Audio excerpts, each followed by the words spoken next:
21व्या शतकातले निरक्षर कोण? जे लिहू शकत नाहीत, वाचू शकत नाहीत? नाही.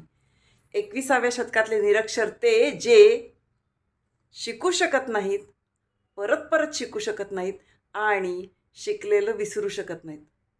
आता परत परत काय शिकायचंय? तर परत परत ते शिकायचंय तुम्ही ज्या फील्डमध्ये काम करता त्या फील्डमधलं अद्ययावत ज्ञान घेण्यासाठी जे जे आवश्यक आहे ते परत परत शिकत राहणं हे खूप महत्त्वाचं आहे. Great habits great you. Habit number 8, keep learning and relearning and unlearning and keep growing.